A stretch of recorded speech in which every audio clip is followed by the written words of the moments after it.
बहुत बहुत स्वागत है दोस्तों आप सभी का। हिंदी से जो है एमसीक्यू लेके चलते हैं दोस्तों। ये छत्तीसगढ़ में होने वाले सभी एग्ज़ाम के लिए इम्पोर्टेंट है ना। पहला क्वेश्चन लेके चलते हैं। इंसानी भाषा का विकास प्राकृतिक वस्तुओं की स्वाभाविक आवाज़ों को पहचानने से शुरू हुआ है। यह कथन क्या सत्य है, असत्य, निरर्थक है या उपरोक्त में से कोई नहीं? तो इसका सही आंसर हो जाएगा दोस्तों ऑप्शन नंबर ए सही हो जाएगा। ये बिल्कुल जो बात है वो सत्य है ना। बिल्कुल सत्य है ये बात कि इंसानी भाषा का विकास प्राकृतिक वस्तुओं की स्वाभाविक आवाज़ों को पहचानने से ही शुरू हुआ है। ठीक है, अगला प्रश्न लेके चलते हैं। बच्चों में भाषाई क्षमता विकास के लिए सबसे अधिक महत्वपूर्ण कौशल कौन से हैं? सुनना और बोलना, पढ़ना और लिखना, लिखना और बोलना या सुनना, बोलना, लिखना, पढ़ना। तो ये भाषाई विकास क्षमता के लिए सभी इंपॉर्टेंट है दोस्तों। ये दोनों आई मीन चारों हो जाएंगे, ये सही हो जाएंगे। सुनना, बोलना, पढ़ना, लिखना ये बिल्कुल सीखने के क्रम है। जब तक सुनेगा नहीं बच्चा बोलेगा कैसे? अगर बोलेगा फिर उसके बाद लिखना भी तो होता है, पढ़ना है। अगर कोई कंटिन्यू तो नहीं बोल सकता। अगर वो जो बातें हैं उनको फिर कभी स्मरण करना है या फिर देखना है तो सीखना है तो वो क्या होगा? लिखना पढ़ना है। आगे की जो क्रम है वो हो जाएंगे, है ना। तो ये सही हो जाएगा ऑप्शन नंबर डी। पढ़ते हैं अगले क्वेश्चन की ओर। लेखन एक संरचनात्मक प्रक्रिया है। लेखन एक संरचनात्मक प्रक्रिया है, न कि यांत्रिक प्रक्रिया। इस कथन की पुष्टि नीचे दिए गए किस तथ्य से होती है? चलिए ऑप्शन देखते हैं दोस्तों। ऑप्शन ए है लेखन एक प्रकार से अर्थ निर्माण की प्रक्रिया है। बिल्कुल सही है, अर्थ निर्माण की प्रक्रिया है ये। ऑप्शन बी है लेखन विचारों को व्यक्त करने की प्रक्रिया। हाँ बिल्कुल, हम लिखकर जो है विचारों को व्यक्त कर सकते हैं। और ऑप्शन सी है लेखन सीखने की प्रक्रिया जीवन पर्यंत चलती है। हाँ बिल्कुल, ये भी सही है। तो इसका सही आंसर हो जाएगा ऑप्शन नंबर डी। ठीक है, बढ़ते हैं अगले प्रश्न की ओर। अगर वीडियो अच्छा लग रहा होगा तो बिल्कुल लाइक सब्सक्राइब करते चलिए दोस्तों। हमको भी जो है इनसे मनोबल बढ़ता है अगर आप वीडियो को लाइक करते हैं, कमेंट्स करते हैं। ठीक है, अगला प्रश्न है। बच्चा भाषा उत्पादन के लिए कौन सी प्रक्रिया पूर्ण करते हैं? ध्वनि का उत्पादन, ध्वन्यात्मक तैयारी, शेष वाक्य की रचना। तो ये सही, सभी बातें सही है दोस्तों। ऑप्शन नंबर डी सही हो जाएगा। बच्चे जो है भाषा उत्पादन के लिए ये सभी प्रक्रियाएं करते हैं। ठीक है, अगला प्रश्न है। मूल्यांकन का सबसे अधिक प्रभावी पक्ष है बच्चों की गलतियों को रेखांकित करना, पास फेल के लिए आधार बनाना, या बच्चों को सीखने एवं सिखाने के लिए अवसर तलाश करना, या धीमी गति से सीखने वाले बच्चे या होशियार बच्चे का नाम देना। तो ये बातें तो बिल्कुल गलत है दोस्तों। सिर्फ बच्चों की गलतियों को रेखांकित करने के लिए पास फेल के लिए आधार बनाना, ये भी बिल्कुल गलत है। धीमी गति से सीखने वाले बच्चे या होशियार बच्चे का नाम देना, ये भी गलत है। ऑप्शन नंबर सी सही हो जाएगा। बच्चों को सीखने एवं सिखाने के लिए अवसर तलाश करना। जी बिल्कुल, मूल्यांकन का अर्थ यही है कि बच्चे कहाँ कहाँ गलती कर रहे हैं, कहाँ उनकी कमियां रह जा रही है सीखने में, उन गलतियों को पहचान करना और उस गलतियों को निराकरण करना। ये जो है मूल्यांकन का मेन उद्देश्य होता है। ये सभी एफए के अंतर आता है, मतलब फॉर्मेटिव असेसमेंट के अंतर्गत ज़्यादातर सुधार करने के अवसर प्राप्त होते हैं। और जो समेटिव असेसमेंट रहते हैं वो जो है वर्ष के अंत में होते हैं। उनका जो भले ही उनका लक्ष्य रहता है कि आखिर बच्चे ने कितना सीखा, ये लास्ट होते, लेकिन अभी जो क्वेश्चन के अकॉर्डिंग जो आंसर हो जाएगा दोस्तों वो हो जाएगा बच्चों को सीखने एवं जो है सिखाने के लिए अवसर तलाश करना, इसका मेन उद्देश्य हो जाएगा। ठीक है, बढ़ते हैं अगले प्रश्न की ओर। तालव्य ध्वनियाँ नहीं हैं। क्या तालव्य ध्वनियाँ च नहीं है, छ नहीं है, झ नहीं है, या जो है ड़ नहीं है? तो इसमें जो तालव्य जो ध्वनियाँ होती है दोस्तों, वो उनका हम अगर बात करें हम तो जो है च, छ और ज, झ, ये सब जो है तालव्य ध्वनि कहलाती है। लेकिन ये ड़ा जो है गलत हो जाएगा यहाँ पर। ठीक है, यही और नहीं पूछा है इसलिए आंसर डी हो जाएगा। अगला प्रश्न है। बच्चों की भाषा व भाषा की समृद्धता बनाम गलतियाँ पर आपका तर्क होगा। क्या गलतियाँ सीखने के लिए एक और नया अवसर प्रदान करता है? क्या गलतियाँ तो गलतियाँ ही हैं, इसके लिए बच्चों को रोकना चाहिए? या भाषा की समृद्धता के लिए शब्दकोश व व्याकरण के ज्ञान पर विशेष ध्यान दिया जाए?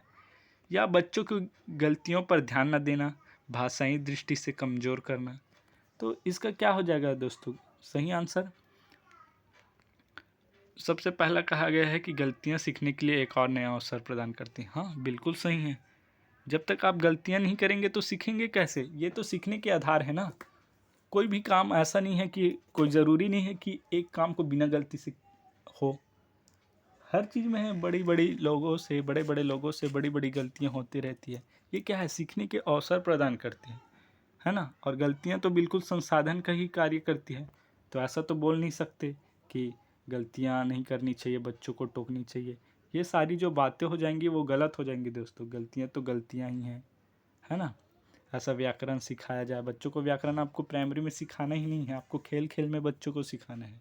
ऐसा बोझ नहीं डालना है व्याकरण का, ठीक है। अपने शब्द बोली में जैसा बच्चे अपने परिवेश से आते हैं उस समृद्ध लैंग्वेज में ही आपको पढ़ाना है। तो ये भी बात गलत हो जाएगी ऑप्शन नंबर बी। और ऑप्शन डी, गलतियाँ जो है पर ध्यान न देना, गलतियों पर ध्यान देना है लेकिन ऐसा नहीं है कि उसको टोकना है, उनकी गलतियों पर हमको सुधार करना है। तो इसके लिए सही ऑप्शन हो जाएगा दोस्तों ऑप्शन नंबर ए सही हो जाएगा। गलतियाँ सीखने के लिए एक और नया अवसर प्रदान करती हैं। ठीक है, बढ़ते हैं नेक्स्ट क्वेश्चन की ओर दोस्तों। मूल्यांकन का प्रयोजन नहीं है, क्या नहीं है? उपचारात्मक शिक्षण करना, बच्चों को मूल्यांकन के डर से अध्ययन के लिए प्रेरित करना, या अधिगम की कठिनाइयों को पहचानना, या सीखने की प्रक्रिया का अभिन्न अंग बनाना। तो इसका जो सही आंसर हो जाएगा दोस्तों, क्या हो जाएगा? क्या प्रयोजन नहीं है मूल्यांकन का? तो मैंने बताया था दोस्तों, मूल्यांकन से जो है हम उपचारात्मक शिक्षण दे सकते हैं, बच्चों को क्या क्या कमी है उसको दूर कर सकते हैं, डायग्नोस्ट कर सकते हैं, है ना। रेमेडियल टीचिंग के बारे में मैं आपको बताया था। तो ऑप्शन ए तो सही है बिल्कुल। अधिगम की कठिनाइयों को पहचानना, बिल्कुल क्या क्या अधिगम में सीखने में कठिनाई हो रही है उसको भी पहचानना है। सीखने की प्रक्रिया का अभिन्न अंग बनाना, बिल्कुल ये भी सही है। लेकिन नहीं क्या है, इसमें नहीं पूछा गया है, तो ऑप्शन नंबर बी सही हो जाएगा दोस्तों। बच्चों को मूल्यांकन के डर से अध्ययन के लिए प्रेरित करना, ऐसा डरा के हमको बच्चों को पढ़ाना नहीं है, सक्रिय करा के उसको बच्चों को जो है पढ़ाना है और रुचिकर बनाना है। ऐसा डरा धमका के, दंड दे के, पनिश करके इस प्रकार से शिक्षण बिल्कुल नहीं देना है बच्चों को, ठीक है। अगला प्रश्न है दोस्तों, अगला प्रश्न है आकलन करने के 4 मूलभूत तरीकों में क्या सम्मिलित नहीं है? आकलन हम जो करते हैं दोस्तों उसमें 4 मूलभूत तरीके हैं, उनमें से कौन सा नहीं है वो बताना है, ठीक है। परिप्रेक्ष्य आकलन, व्यक्तिगत आकलन, सामूहिक आकलन या स्व आकलन। इसमें से कौन सा आकलन का जो है प्रकार नहीं है वो बताना है दोस्तों। चलिए इस क्वेश्चन का जो है आप आंसर कमेंट बॉक्स में देने की कोशिश करेंगे दोस्तों, ठीक है। अगला प्रश्न है हिंदी भाषा का मानकीकरण करने वाली संस्था को किस नाम से जाना जाता है? तो उसको जो है हिंदी भाषा प्रवर्तक संस्थान के नाम से जाना जाता है, या केंद्रीय हिंदी निदेशालय, या हिंदी भाषा अध्ययनशाला, या केंद्रीय हिंदी विकास संस्थान। तो इसका सही आंसर हो जाएगा दोस्तों ऑप्शन नंबर बी सही हो जाएगा, केंद्रीय हिंदी निदेशालय जो है इनका नाम है। अगला प्रश्न है इनमें कौन सा कथन उपयुक्त सही नहीं है? नेगेटिव पूछा है, ठीक है दोस्तों। क्या जो है इसमें सही नहीं है उसके बारे में हमको बताना है, ठीक है। ऑप्शन ए भाषा प्रतीकों का ढांचा है, या भाषा मानव की जन्मजात संपत्ति है, या संस्कृति की तरह भाषा भी विद्यमान है, या भाषाई संप्रेषण से जानकारी देते हैं। हाँ, तो ये तो बिल्कुल सही है, भाषा जो है प्रतीकों का ढांचा है। तभी तो हम जो लिपि लिखते हैं कि क्या है, वो प्रतीक ही तो है एक प्रकार से, है ना। जैसे हिंदी की बात करें हम, तो हिंदी जो है देवनागरी लिपि है, तो लिपि को अ आ इ इसको एक प्रतिरूप तो दिए हैं ना, वो क्या है, प्रतीक चिन्ह है। तो ये तो बिल्कुल सही है। संस्कृति की तरह भाषा भी विद्यमान है, बिल्कुल। जैसे हम संस्कृति का पालन करते हैं जैसे कुछ कुछ कार्यक्रम में, उसी प्रकार से हम भाषा का भी प्रयोग करते हैं। सब समुदाय का अपना अपना भाषा होता है, तो ये तो बिल्कुल विद्यमान होती है ना।